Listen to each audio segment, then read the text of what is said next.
Medo de avião, de dirigir, de altura. Você tem medo de quê? As fobias são medos exagerados que podem trazer prejuízo para a mente, para o corpo e para o convívio social. O Ponto de Vista fala sobre fobias. O psiquiatra Guilherme Wozen destaca que esse assunto merece atenção. Fobias, tanto específicas como fobia social, são assuntos de extrema importância de saúde mental e saúde física. E seria muito interessante que a comunidade se ligasse nesse assunto. A psicóloga Ana Paula Marques explica que há tratamento para os medos excessivos. Procurar ajuda pode pôr fim ao sofrimento. Quanto mais rápido, ela procurar auxílio, melhor ela vai ter um alívio dos sintomas. Luciano Torres explica como a neurolinguística pode ajudar a vencer as fobias. A neurolinguística age como se fosse o manual de instruções da nossa mente. E dessa forma, você é capaz de assumir o controle da sua mente, potencializar os seus resultados e viver a vida do jeito que você quer.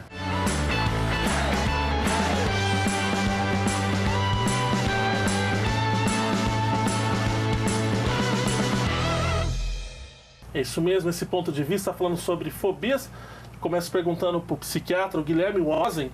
Ô Guilherme, a gente sabe que medo todo mundo tem, uma coisa do nosso dia a dia, mas qual que é a diferença entre o medo e a fobia? O que é uma fobia? Como é que ela é caracterizada? E o medo pode se transformar numa fobia?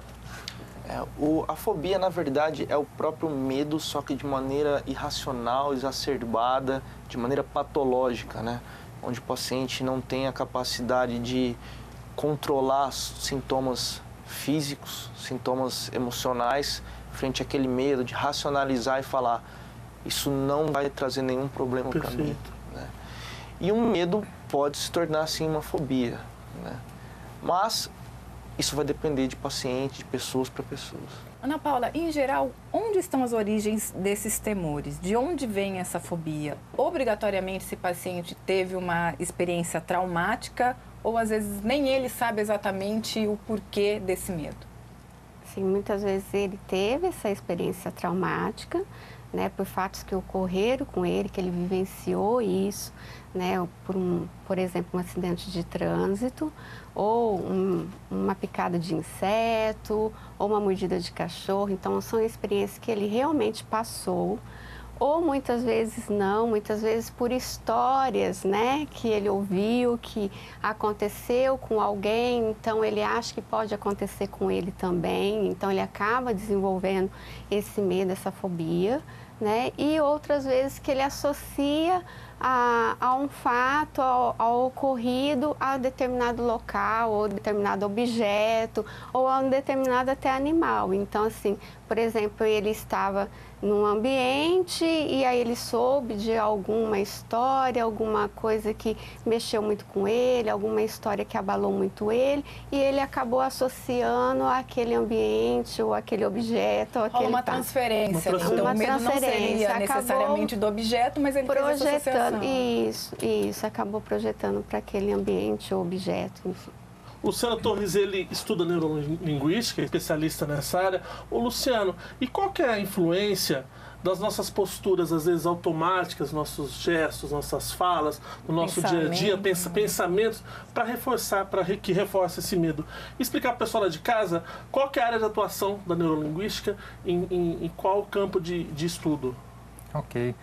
A neurolinguística, então, ela trabalha justamente, foca justamente nessa parte automática da mente, que nós conhecemos por subconsciente. O consciente a gente controla, a gente sabe o que a gente está pensando, o que a gente está vendo, é a parte que a gente controla. E o subconsciente é a parte automática. Então a neurolinguística foca nessa parte.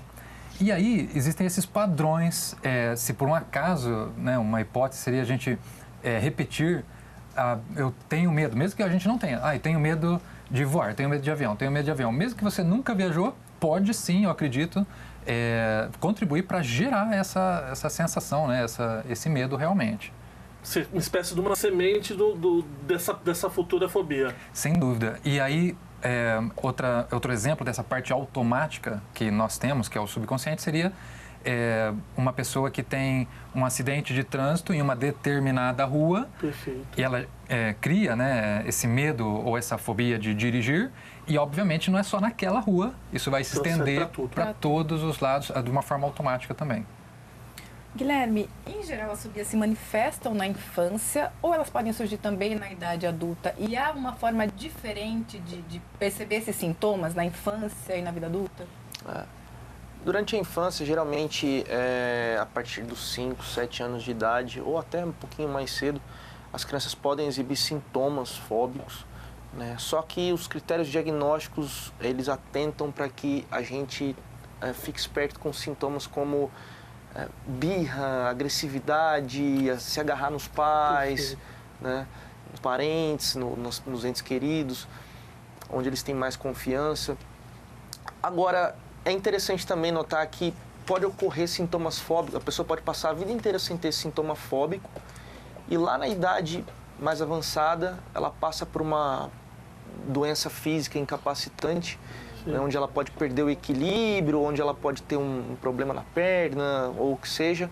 E aí o que acontece? Essa pessoa começa a desenvolver fobia de não conseguir realizar alguma coisa. Perfeito, incapacidade. Uma incapacidade, né? Então, pode acontecer também em idosos. Olha só. Na terceira idade também. Na terceira idade também pode ocorrer. Ô Luciano, né, nesses momentos aí, ficou muito claro que o medo não está associado só a coisas reais, a fatos do dia a dia que nos aconteceu. E sim também, sobretudo, a leituras e filtros que a gente tem da vida, né? Muito mais como eu vejo as coisas do que as coisas são. Como é que funciona isso? Perfeitamente. Todos nós temos esses filtros que são todas as nossas experiências passadas, as nossas crenças, tudo que a gente viveu constitui esses filtros. Então, Perfeito. A realidade é a mesma para todo mundo. Certo. Aí, quando ela passa por esse filtro, aí nós armazenamos a nossa própria realidade. Então, por isso que a gente pode ver um animal ali e, para mim, tudo bem. Talvez uma pessoa tenha medo, talvez... Outra indiferente. Exatamente. Então, por causa desses filtros. Então, esses filtros são criados pelas nossas experiências, crenças, tudo que a gente ouviu, viveu até hoje. E esses filtros, obviamente, são dinâmicos, né? Eles vão modificando, não são estáticos. E a neurolinguística, o papel dela vai atuar nesses filtros em relação aos medos e fobias. Então, um medo e uma fobia de algo que não é real tem muito a ver, então, com a forma com que nós estamos filtrando essa informação e armazenando mais uma vez na nossa mente. E quando essa pessoa chega e você vai nesse processo de conversa, de entendimento desse medo inicialmente, ela consegue muitas vezes expressar onde é que está esse medo ou vem dessa conversa que vocês acabam encontrando onde é que pode estar a questão ou que parte dessa crença, que crença é essa que acaba afetando a minha vida, por exemplo? Ok. A neurolinguística, eu tive a oportunidade de estudar com o criador da neurolinguística na Inglaterra. E ele diz que é um olhar mais simples, né, desse assunto, por exemplo. Então, a pessoa tem o medo ou a fobia de algo específico, por exemplo, de serpentes. E ela nunca, às vezes, encontrou uma serpente na vida dela. Então, a neurolinguística entende de uma maneira mais direta e mais simples que é a forma com que esses filtros, com que a mente dela processa essa informação sobre as serpentes. Então, às vezes, ela não tem nenhuma serpente no ambiente, mas a pessoa só de falar ou de pensar sobre isso... Cogitar que possa ter alguma, não é? Ela manifesta as sensações e isso tudo, então, tem a ver como a mente dela está processando essa informação. E aí a neurolinguística vai fazer a modificação nisso, como que ela processa. Então, quando ela pensa em serpentes, por exemplo, ela vai imaginar alguma coisa, ela vai ter um tipo de pensamento e a gente faz esse ajuste para que esses pensamentos sejam os de uma pessoa que não tem fobia de serpentes, por exemplo. Para que as ações a partir dali sejam diferentes. Exato. Ana Paula, e qual que é a importância de se fazer essa sintonia fina, de separar as arestas para identificar realmente qual é a fobia da pessoa? Às vezes a gente fala medo de avião. Pode ser que a pessoa tenha medo do avião em si, ou medo de altura. Ou alguém que fala, tenho medo de um clube, mas você não sabe então se é a água que ela tem medo, ou de um lugar aberto. Da aglomeração, Qual que é a importância disso, dessa sintonia fina no tratamento? A identificação é importantíssima, Sim. né? Porque até isso, quando não é tratado, que não se tem a noção do que realmente é o medo que está acontecendo ali, ele começa a ter evitação do ambiente. Perfeito. Né? Então, essa evitação é aí que tem o prejuízo para ela na vida dela, seja ela qual for, vida social, na questão da Trabalho, escola, sim. do trabalho, né? Então, a identificação real do que é, o que é que tem lá que o incomoda, o que é que está trazendo esses agravos, que é importante para ela começar a trabalhar isso, identificar, né, e ao mesmo tempo e se libertando desse medo, né? No processo terapêutico, até a psicoterapia ajuda enormemente nisso, né? O que está acontecendo, quais são as inseguranças, né? É o que a gente fala assim, quando a gente fala medo, né?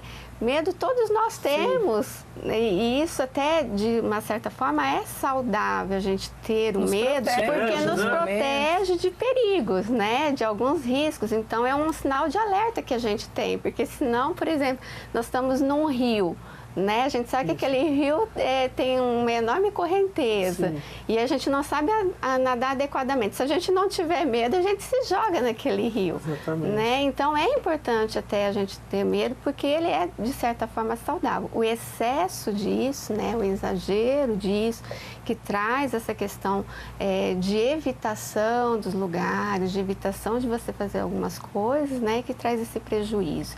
Então a importância de identificar o real medo, o que é que está acontecendo, né?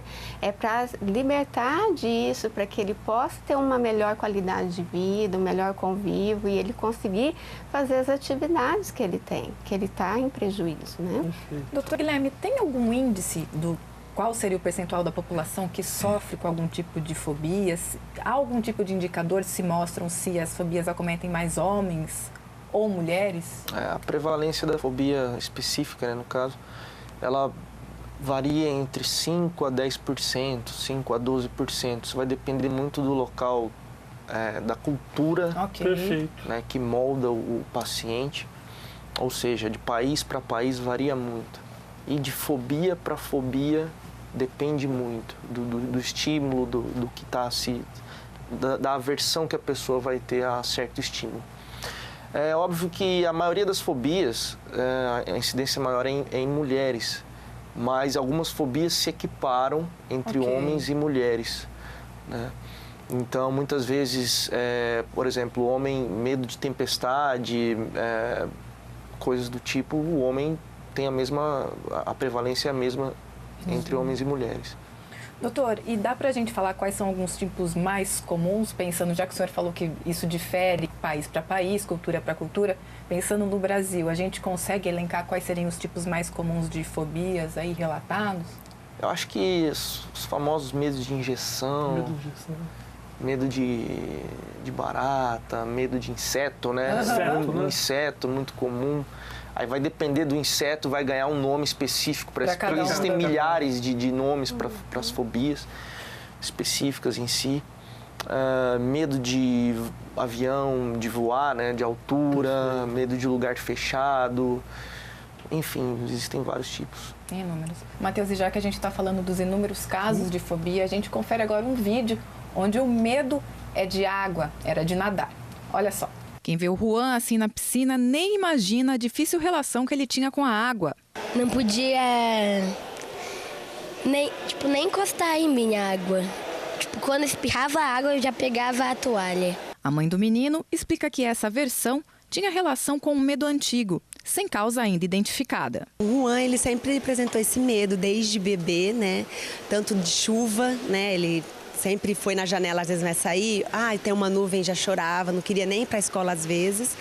E banho, principalmente. Banho tinha que ser com a toalha no rosto, né? E tem que lavar o cabelo, era um choro. Por isso, no começo, não foi nada fácil enfrentar as aulas de natação.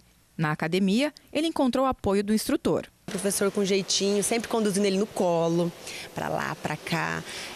Às vezes tinha que pegar uma toalha para enxugar o rosto, mas sempre no colo do professor. E o trabalho deu certo, como conta o próprio Juan.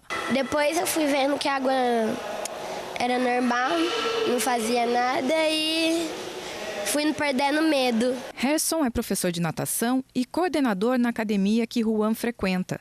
Ele conta que tranquilidade e confiança são essenciais nos casos em que o medo domina o aluno.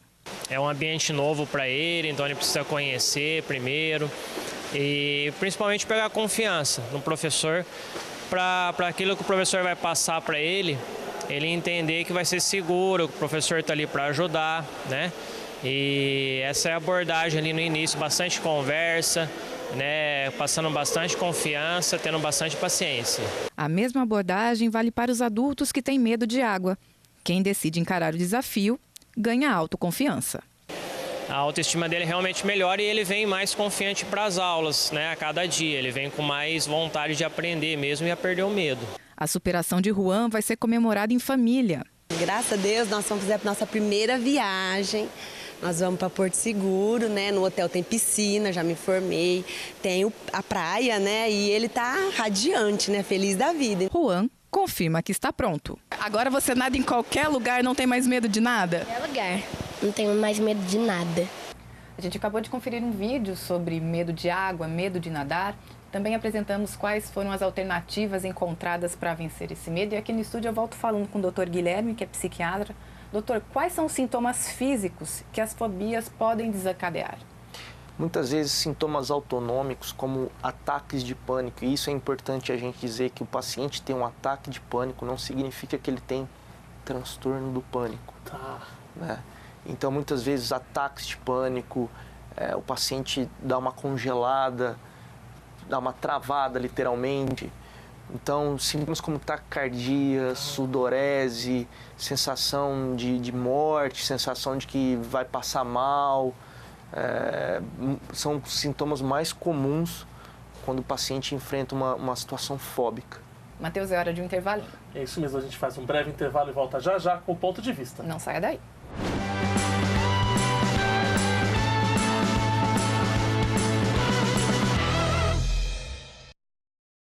Bombeiros 193 chamando. Enchentes. Nunca dirija em áreas inundadas. Procure sempre uma alternativa de caminho mais seguro. Caso a água comece a tomar a rua e for possível abandonar o carro com segurança, abandone-o e abrigue-se em lugares altos e secos. Permanecer no veículo é um risco grave e desnecessário.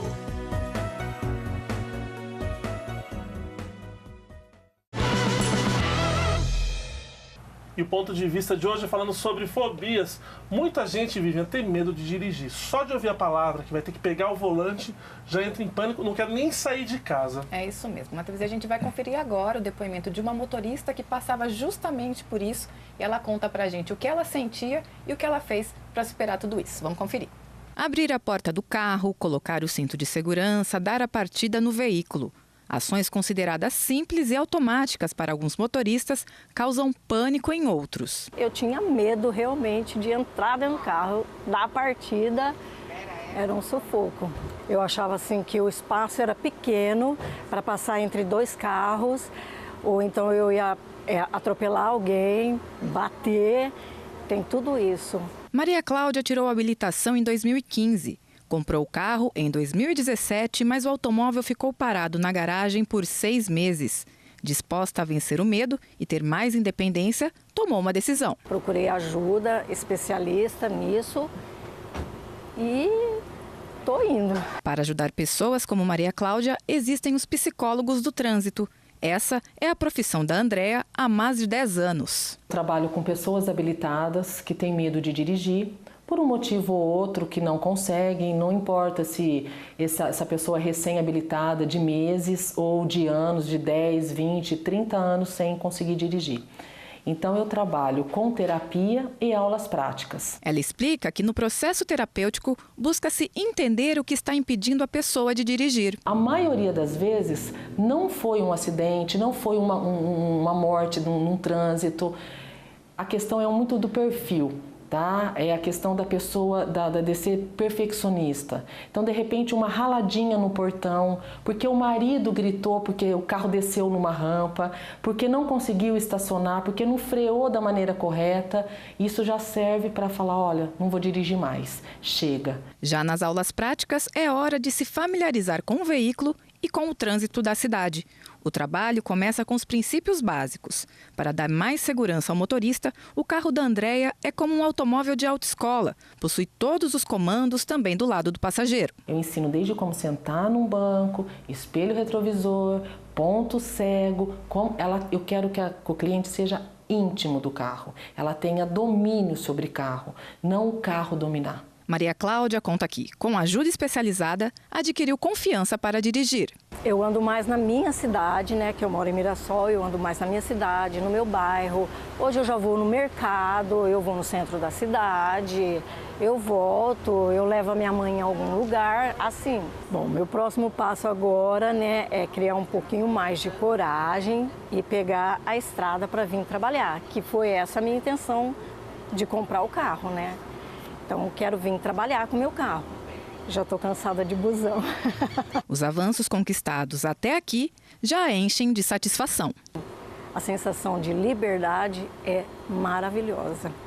A respeito desse tema específico, eu pergunto para Ana Paula Marques, que é psicóloga.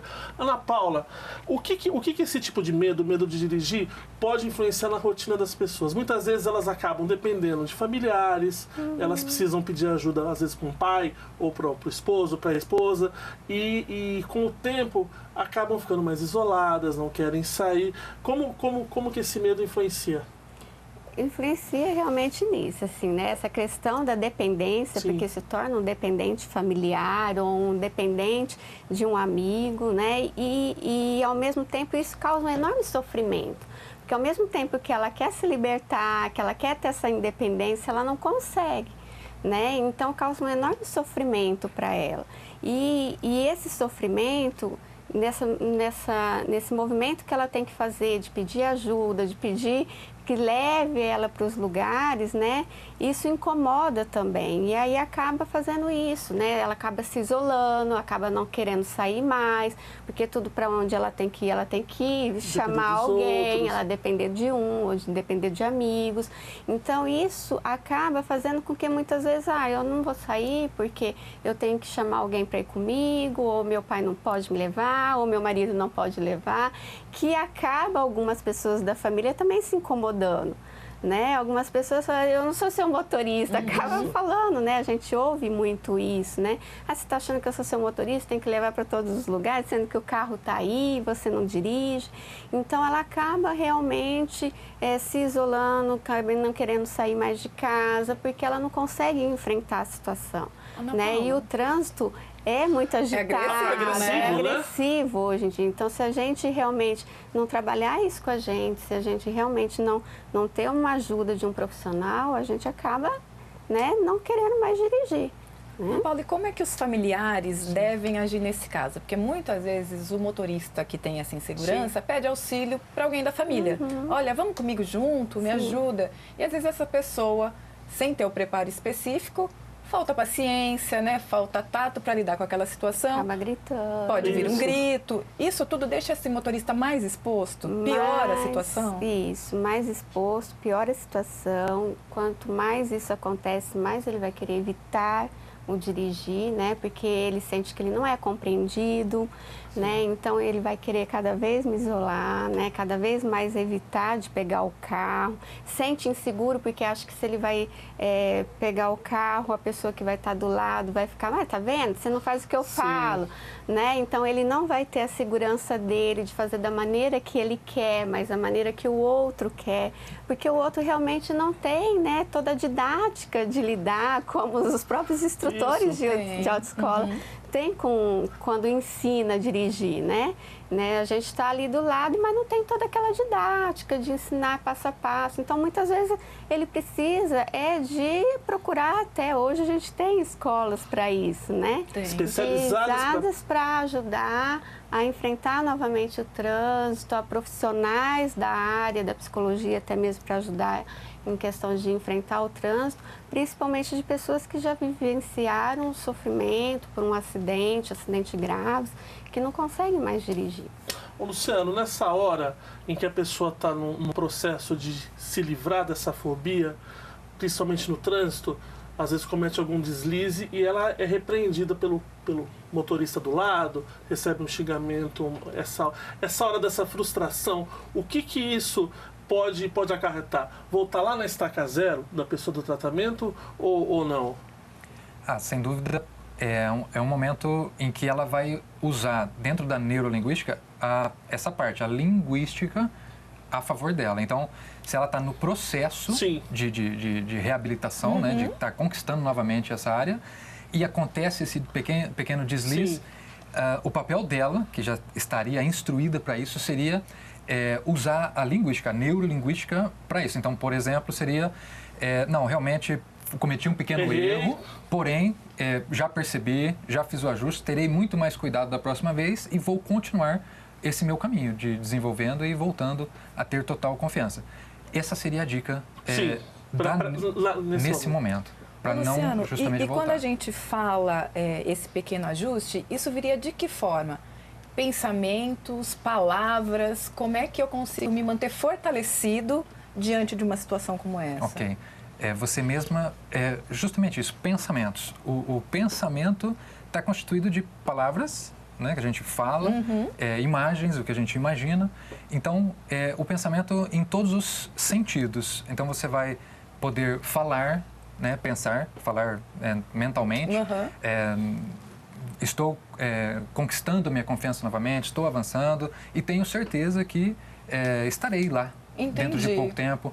Poder imaginar você já conquistando isso, dirigindo tranquilamente, dirigindo com total confiança, usando então todos os sentidos nos pensamentos, internamente. Uma construção de uma realidade favorável àquele seu intento ali. Perfeitamente. Esse é o papel da neurolinguística.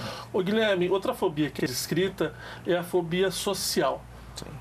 Hoje chamando de transtorno de ansiedade social. Explica pra gente como que ela se manifesta. Na verdade, a fobia social, ou o nome mais certo de se dizer, o nome certo, na verdade, é o transtorno de ansiedade social. Ele é um transtorno onde a pessoa tem uma sensação terrível de falar, ou de comer, ou de realizar qualquer ação na frente de outras pessoas, com medo de ser julgada ou de ser mal interpretada. E isso pode ser, às vezes, só em algumas situações, como só escrever, né, o nome, fazer uma assinatura num cheque, por exemplo, ou então de maneira generalizada, né? Seja em qualquer situação que ela tivesse exposta ali. Seja falando frente ao público, ou então num relacionamento, numa paquera, numa balada, a pessoa evita lugares com outras pessoas porque ela acha que vai ser julgada de maneira errônea. Então, a fobia social, né, o transtorno de ansiedade social, se baseia nisso. Ô, Luciano, num caso como esse, por exemplo, como é que a neurolinguística age? Porque vocês vão trabalhar no medo da exposição pública ou vem primeiro trabalhar no medo da falha, né? Porque às vezes eu não quero me expor com medo de falhar, de fazer errado, de ser julgado. Vocês trabalham isso de forma conjunta, concomitante? Seria da seguinte forma, para a pessoa ter esse medo, essa sensação de medo, ela vai ter que usar a linguística, a neurolinguística dela para imaginar um cenário negativo. Entendi. Por exemplo, estou lá fazendo algo na frente de alguém e a pessoa vai me julgar ou eu vou fazer algo errado, ou seja, o cenário negativo. Isso não é a realidade, isso é o que ela está fazendo dentro da mente dela. Então, o caminho seria modificar isso a priori. Então, se ela trocasse essas imagens, esses pensamentos por ela lá fazendo... Tudo dando certo. A pessoa simplesmente ali, sem prestar atenção nela, ela já se sentiria de outra maneira. E daria condição para ela estar fazendo essa performance de outra forma lá no momento. Entendi.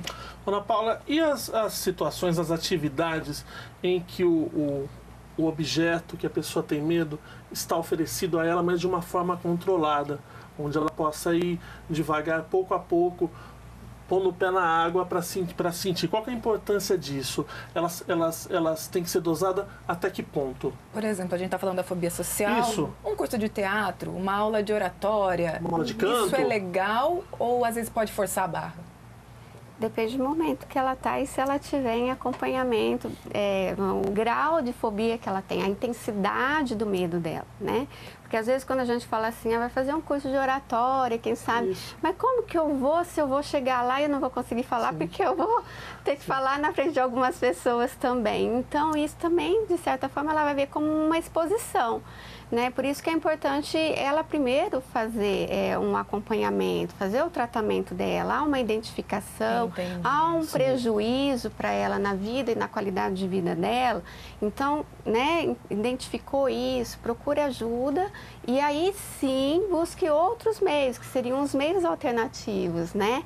Aí eu quero poder falar melhor em público, eu quero conseguir expor meu trabalho, por exemplo, quem está na vida acadêmica, que está na escola ou na faculdade, que a gente vê muito, que eles acabam evitando de ir, né, nas aulas, dia da apresentação, por exemplo, porque tem que apresentar e aí eles têm medo do julgamento que vão fazer ao eles exporem, né? Então, assim, é importante porque eles vão abrir, vai ter técnicas ali de oratório e tudo mais, mas é mais importante também, né, ele entender esse momento, esse medo e essa insegurança dele, né? O que está causando isso, por que levou a isso, e aí sim ele vai buscando os meios alternativos que sim, ajudem muito. Né, as pessoas. Doutor Guilherme, como é que as outras pessoas podem ajudar? Familiares, amigos? É primeiro entender que é uma questão séria. Às vezes a brincadeira, o zombar daquela situação, isso afeta esse paciente? De que forma? Afeta porque esse paciente tende a se sentir desmoralizado de uma maneira muito fácil. E o que ele tem, o básico desse transtorno é a evitação. Ele se sentindo desmoralizado, ele vai evitar mais ainda todas as situações sociais. Então, por exemplo, se ele sente que alguém está caçoando dele, se a crença dele já é que alguém vai caçoar da minha pessoa, Perfeito. Se alguém caçoa dele de verdade, aquilo vira um caos, entendeu? Um turbilhão dentro dele. Sim, então, na verdade, esse paciente ele tem que ser acolhido de uma maneira, claro, principalmente pelos parentes, com informação, e ser levado ao profissional de saúde para a identificação do quadro, para o diagnóstico correto, né, e tratamento. Do ponto de vista fisiológico, existe alguma alteração no cérebro de quem sofre uma fobia ou de uma pessoa que não... Nas fobias em geral, nas fobias específicas, os estudos mostram que a gente tem uma região cerebral chamada amígdala, que está no subcórtex, que é uma região que fica hiperativada em casos em pacientes fóbicos. Certo. Né? Não são todos os pacientes que exibem essas alterações, mas a grande maioria dos pacientes exibem hiperativação da amígdala. Então o paciente ele fica hipervigilante. Certo. Né? E aí o que acontece, ele acaba crendo que aquele estímulo é muito maior do que na verdade o é. Tá ligado a coisas mais ancestrais, medos mais... Sim, a evolução do ser humano. Então existem, por exemplo, fobias que são passadas geneticamente. Sim. E outras que não tem nada a ver geneticamente, mas que tem mais uma questão de evolução, como medo de água, medo de altura. Né? Agora, medo de seringa não é uma coisa que a gente fala, isso vem de evolução, né? Mais uma crença mesmo. Doutor, uma outra questão, parece que há uma visão sobre essas pessoas que acabam tendo fobia, de uma relação, talvez que ela seja uma pessoa, porque ela busca ficar mais retraída, sim, que ela seja submissa, boazinha. Como é que é essa questão? Isso principalmente ocorre na fobia social, né? No transtorno de ansiedade social. Essas pessoas tendem a ser a trabalharem suas crenças e seu dia a dia de uma maneira que elas representam para outras pessoas um comportamento submisso. Sim. Então, eu não quero ser avaliado, eu não quero ser julgado, então eu vou fazer o que o outro quer. Vou ficar neutro. Não é nem neutro. Nem neutro, não oferecer risco algum. Risco algum. É se colocar invisível. Ou então vou fazer o que o outro quer. Sim. Né? Quero agradar. Então, as pessoas que estão do outro lado encaram essa pessoa, uma pessoa muito solícita, uma pessoa boazinha demais.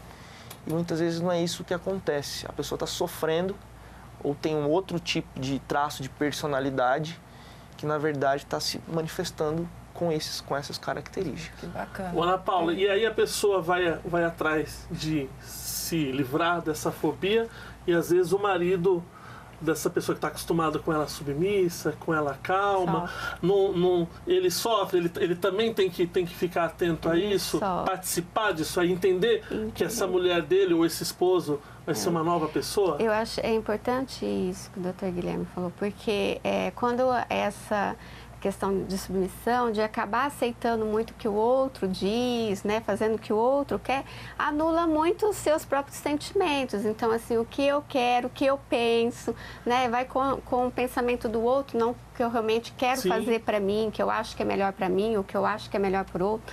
Então, e há, assim, uma discordância, assim, o marido às vezes sofre com isso. Mas por quê? Nunca foi assim, né? Nunca foi. Quando procura, né, geralmente, ajuda. Por isso que é muito importante, né, esse trabalho, às vezes, envolver a família.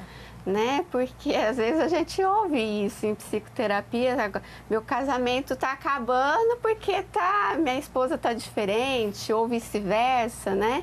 Então, é importante todos terem um entendimento disso, ter um acompanhamento adequado em função dessas mudanças que ocorrem, né? Porque, às vezes, a pessoa não está acostumada com mudança. Sim. E sempre aconteceu, conheceu a pessoa daquele jeito, né? Ela sempre foi daquele jeito, sempre foi submissa e, de repente, há uma mudança, que ela começa a ver e se expor, colocar os pensamentos dela, colocar o que ela realmente quer para ela. E o outro estranha, né? Então é importante, sim, é importante o marido participar do processo, né? Estamos aprendendo bastante hoje, né, Matheus? É isso mesmo, a gente não pode ter medo de mudar também, né, gente? E a gente faz um breve intervalo e volta já já. Não saia daí.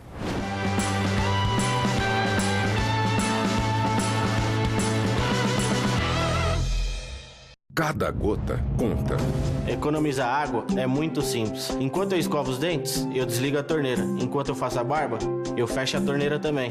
Esses pequenos detalhes fazem uma grande diferença. E você, está economizando? Governo do Estado de São Paulo.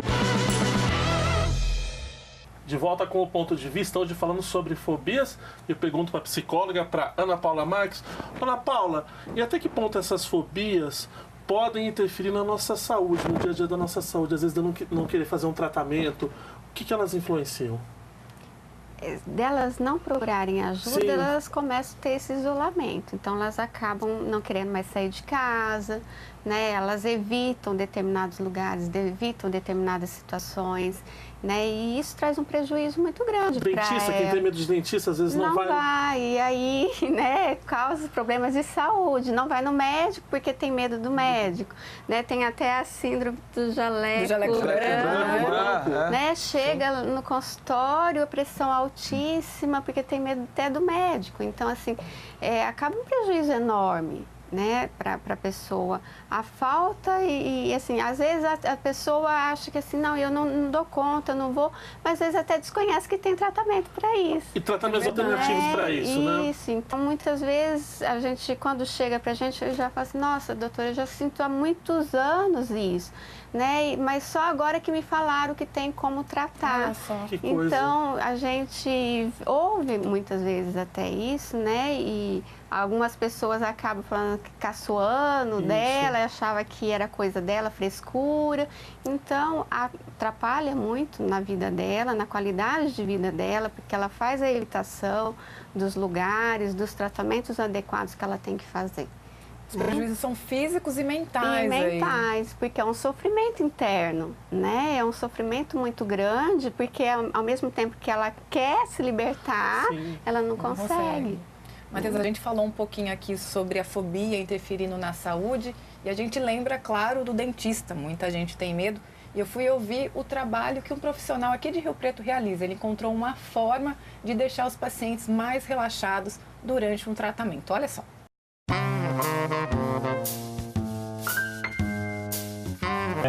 Geralmente, quem não trata de dente não é por causa de dinheiro, não é por causa de nada, é por causa do medo, entendeu? E tem muitas pessoas que a gente fala do relaxamento, mas eles não acreditam. Então tem medo do medo. No caso de dentista, né, a pessoa ouviu falar que tirar um siso dói, que sofreu demais, que fazer um implante dói demais, essas coisas, entendeu? Então eu trabalho o contrário disso. Quando a pessoa, por exemplo, no medo, né, a gente trabalha o inconsciente da pessoa. Então, eu faço o relaxamento na pessoa, ela não fala nada, eu não pergunto nada, só trabalho o trauma. Aí eu entro no inconsciente da pessoa e trabalho o trauma. Aproveite esse momento de descanso com enorme tranquilidade, desliga cada vez mais. No caso de medo, né, de dentista, eu falo, por que você tem medo? Não precisa ter medo, porque não dói nada. É tranquilo, sossegado, entendeu? Eu vou trabalhando.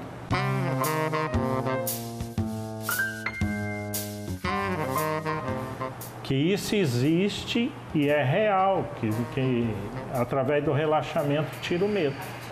Aí a gente faz o relaxamento, aí eu pergunto para a pessoa, você tem medo de dentista? Ela fala, agora não.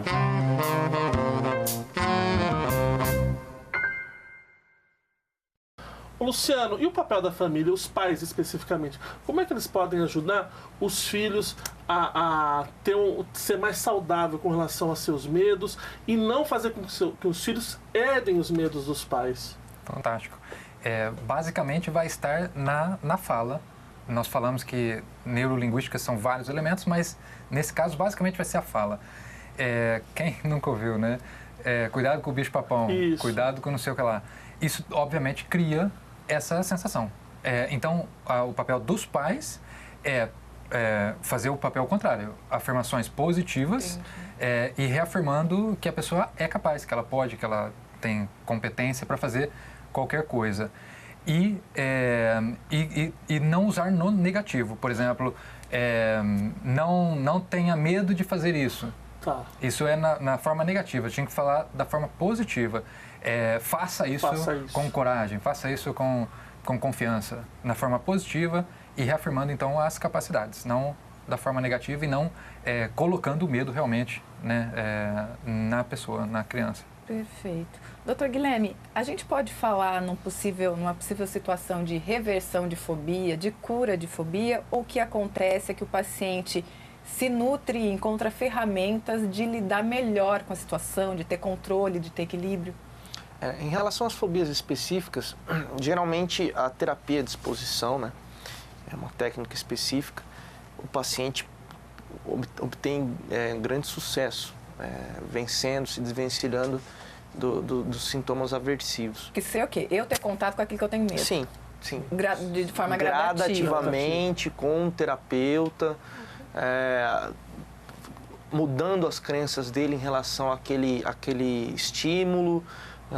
Agora, em relação à fobia social, transtorno de ansiedade social, o contínuo do tratamento ele é um pouco diferente, porque o paciente ele pode ter comorbidades com depressão, com uso e abuso de substâncias. Muitas vezes o paciente ele já procura o médico ou procura o psicólogo porque ele já está usando muito álcool ou usando algum tipo de droga para aliviar os sintomas físicos, né, e psíquicos. Então, muitas vezes existe a comorbidade, né, a existência de mais doenças juntas, né? Então, o paciente ele tem que ser acompanhado de um longo prazo, na verdade. E você tem que mostrar para o paciente que ele tem que aprender a lidar com os estímulos aversivos e que ele não é que ele vai estar salvo do transtorno, ele vai estar livre, mas que ele sempre quando vierem os pensamentos, as sensações ruins, ele vai aprender a lidar com isso e buscar esquemas diferentes dos quais ele dava antes, não tinha antes. E o uso de medicamento? É recomendado? A medicina recomenda o uso de medicamento ou não? Para as fobias específicas, na verdade, não se existe um consenso sobre o uso de medicação. Não, na verdade, é a terapia de exposição mesmo. Mas para o transtorno de ansiedade social, tanto a farmacoterapia, quando envolve sintomas afetivos, sintomas ansiosos, né, do espectro do transtorno de ansiedade social, e conjuntamente sempre com a terapia. Isso precisa ser demarcado explicitamente, porque precisa da terapia para o paciente aprender a lidar com esses pensamentos, com essas crenças, né? O tratamento em conjunto, ele tem um prognóstico muito melhor. Legal. Ana Paula, e a gente já falou aqui da importância da terapia, eu queria que você falasse um pouquinho, se aprofundando nessa questão, de que tipo de instrumentos, ferramentas vocês se valem para ajudar esse paciente e também se outras atividades, uma atividade física, uma atividade que promova relaxamento para esse paciente, se isso também pode ser benéfico nesse conjunto de ação. A terapia, ela é importantíssima, né? Que nem o doutor já falou, o processo terapêutico vai ajudar muito o paciente a identificar o que está acontecendo realmente.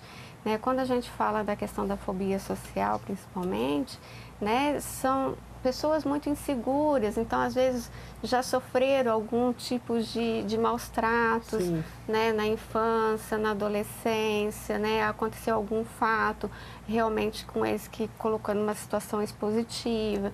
Então o processo terapêutico vai ajudar muito a identificar, a esclarecer essa questão, né, porque às vezes ele não consegue lidar com isso e a terapia vai ajudar a trabalhar todo esse desconforto que está acontecendo e buscar meios e estratégias para que ele possa enfrentar determinadas situações, né? É claro que é todo um acompanhamento de uma equipe que eu acredito muito, assim, do médico, do psiquiatra e da psicoterapia.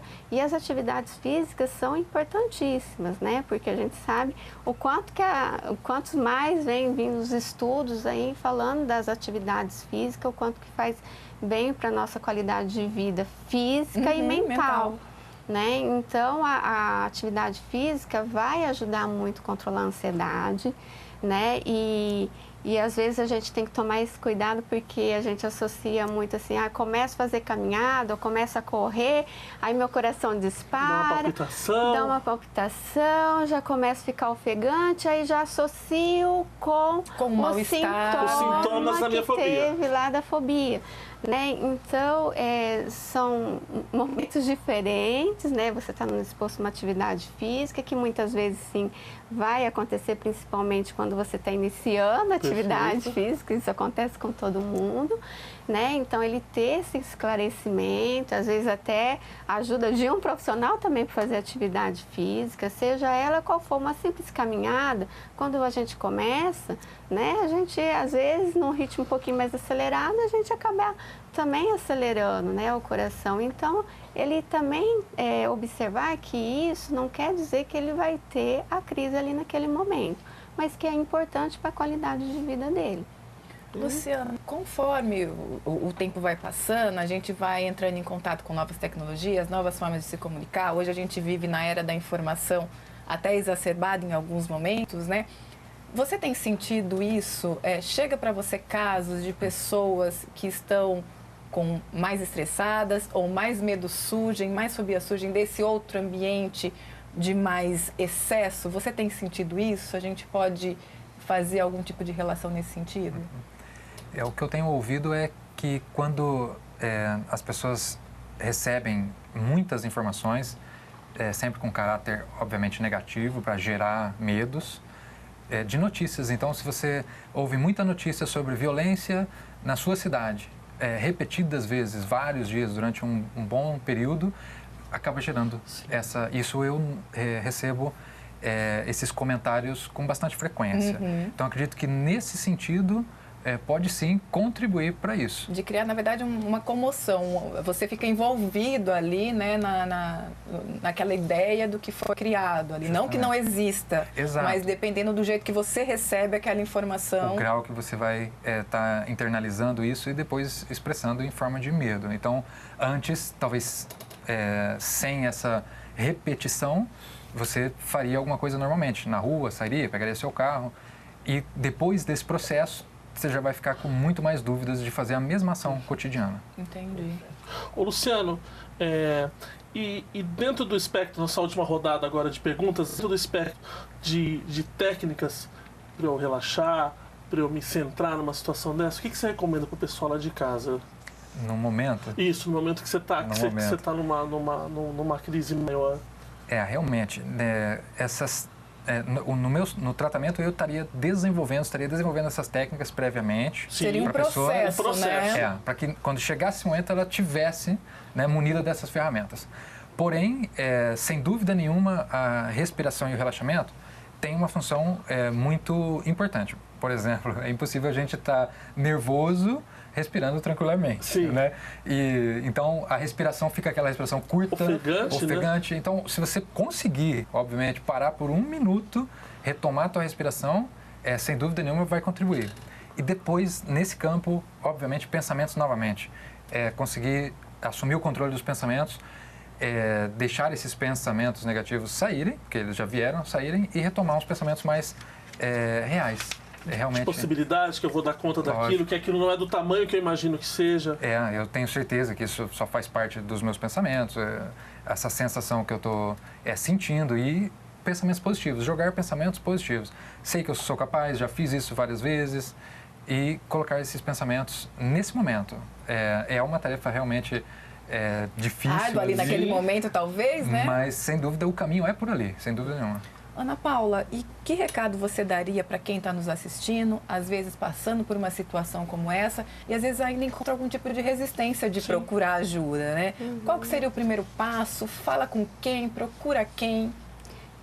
Até a resistência, porque a gente ouve muito das pessoas que o que a gente sente, né, o que o outro sente é frescura, né? Isso é frescura, então acha que o que ela está sentindo, se ela procurar ajuda, vão ver ela até de uma forma diferente. E ainda quer queira ou quer não, existe ainda um certo tabu de procurar um profissional na área da psiquiatria, da psicologia ainda, né? Eu não sou louco, né? Por que eu vou procurar? Então, muitos ainda têm uma certa resistência, né? Mas é importante, sim, de procurar ajuda, né? Observar que se ela já está persistindo com esses sintomas já há muito tempo, que está tendo um prejuízo na qualidade de vida dela, está deixando de fazer coisas que seriam importantes para ela, né? É importantíssimo que ela procure uma ajuda, um profissional da saúde, né? Que ela consiga encontrar alguém que ela se sinta bem ao falar sobre aquilo, porque às vezes a gente fala assim, tem que ser o profissional tal. Não, eu sempre falo assim, tem que ser o profissional que você se sinta bem, né? Às vezes ele não é o psicólogo, o psiquiatra, mas ele vai te ajudar, a direcionar qual o encaminhamento que você tem que fazer. Então, apenas dela falar com alguém, mas falar com uma pessoa certa, que leve ela a buscar esse encaminhamento é importante. Né? O que ela não pode é ficar em sofrimento, porque esse sofrimento traz consequências graves. Não tem qualidade de vida, né? Não tem qualidade de vida. E o profissional que ela for buscar, que é necessário ter essa empatia. Então, assim, às vezes a gente busca profissional e fala, mas eu não consegui abrir, né? Não consegui fluir. É importante que o profissional que ela for buscar, ela tenha simpatia, que ela consiga fazer o tratamento adequadamente, que ela persista no tratamento, né? Porque às vezes acaba fugindo do tratamento e não busca, não dá continuidade. É mais uma situação de fuga. E aí não dá continuidade, e aí muitas vezes há um agravamento do quadro, levando a questão da depressão, a outros transtornos que podem ocorrer. Então, quanto mais rápido ela poder procurar ajuda, né, conversar com alguém, e se for, assim, que a gente sempre orienta, que for alguém de confiança, mas principalmente que seja alguém da área mesmo da saúde, porque vai direcionar o tratamento adequado que ela vai ter que fazer. Perfeito. Ô Guilherme, um recado pro pessoal lá de casa. Às vezes a gente falando de tanto medo, vai se transformando no medo de ter medo, né? Como é que eu vou conviver com isso? É possível me curar e conviver tranquilamente de uma forma mais em paz com os meus medos ou não? Tem como se buscar isso? Tem tratamento e você a primeira coisa que eu digo para os pacientes é: procure profissional, evite o Dr. Google, né? A internet, porque a internet não tem um filtro com as informações. A partir do momento que você procura um profissional especializado nisso, essa pessoa estudou nisso, então isso vai deixar o paciente, consequentemente, muito mais calmo em relação ao prognóstico desse tratamento, do que ele se frustrar lendo coisas que não são reais, coisas que são... Enfim, e esse paciente vai ter se sentir no fundo do poço, né? No fundo do poço, e uma qualidade de vida muito melhor se ele procurar o tratamento correto. Perfeito. O ponto de vista de hoje fica por aqui. É isso mesmo, a gente espera aqui semana que vem com mais um programa com um tema muito interessante para você e para sua família. É isso mesmo, até lá. Tchau. Tchau.